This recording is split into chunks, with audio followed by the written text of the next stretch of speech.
2020 உலகக்கிண cricket தொடர் ஆரம்பமாவதற்கு முன்னர் உருவாகியுள்ள சர்ச்சைக்குரிய நிலைமை விளையாட்டு என்பதனை தாண்டி புவிசார் அரசியல் நெருக்கடியாக மாறியுள்ளது. இந்தியன் பிரீமியர் லீக் தொடரில் விளையாடுவதற்காக பங்களாதேஷின் முஸ்ஃபிகுர் ரஹ்மான் கோல்கட்டா நைட் ரைடர்ஸ் அணியினால் 9 கோடி ரூபாய்க்கு ஏலத்தில் எடுக்கப்பட்ட நிலையில் அவரை தொடரிலிருந்து நீக்குமாறு இந்திய அரசாங்கம் அந்நாட்டின் கிரிக்கெட் கட்டுப்பாட்டு சபைக்கு அறிவுறுத்தியிருந்தமை இந்த நெருக்கடிக்கு வித்திட்டது. இதன் பிரகாரம் கோல்கட்டா நைட் ரைடர்ஸ் அணியினர் பங்களாதேஷ் வீரர் முஸ்ஃபிகுர் ரஹ்மானை IPL தொடரிலிருந்து விலக்குவதற்கு தீர்மானித்தனர். இதற்கு பதிலளிக்கும் நோக்கில் IPL தொடரை பங்களாதேஷில் ஒளிபரப்புவதற்கு தடை விதிக்கப்பட்டது. தமது நாட்டு வீரர் பல்வேறு ஒப்பந்தங்களின் கீழ் இந்தியாவில் விளையாடுவதற்கு சந்தர்ப்பம் மறுக்கப்பட்ட நிலையில் தமது அணி உலக கிண்ண தொடரில் எவ்வாறு பங்கேற்க முடியும் என பங்களாதேஷின் கிரிக்கெட் அதிகாரிகள் சர்வதேச கிரிக்கெட் பேரவையிடம் கேள்வி எழுப்பியிருந்தனர். பாதுகாப்பு காரணங்களை கருத்தில் கொண்டு இந்தியாவில் நடைபெறவிருக்கும் போட்டிகளை இலங்கையில் நடத்துமாறும் கோரிக்கை விடுத்திருந்தனர். எனினும் ஏற்கனவே அறிவிக்கப்பட்ட போட்டி அட்டவணையை மாற்ற முடியாது என சர்வதேச கிரிக்கெட் பேரவை திட்டவட்டமாக அறிவித்திருந்தது. தொடரிலிருந்து பங்களாதேஷ் அணியை நீக்கிவிட்டு ஸ்காட்லாந்து அணியை உள்வாங்குவதற்கு சர்வதேச கிரிக்கெட் பேரவை நடவடிக்கை மேற்கொண்டிருந்தது.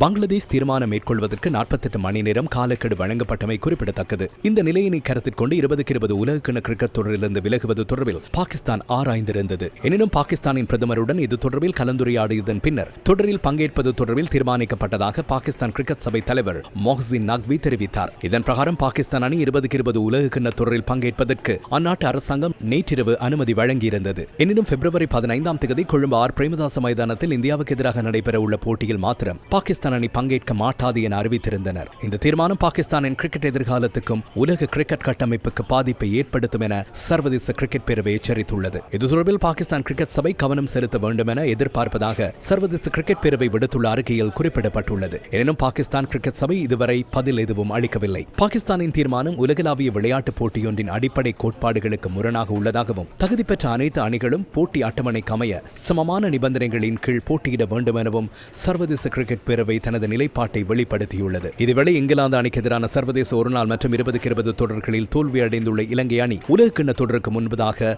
இங்கிலாந்துடன் மற்றும் ஒரு 2020 போட்டியில் பங்கேற்க உள்ளது. உலகக்கிண்ண கிரிக்கெட் தொடர் எதிர்வரும் 7ஆம் தேதி ஆரம்பமாக உள்ளது.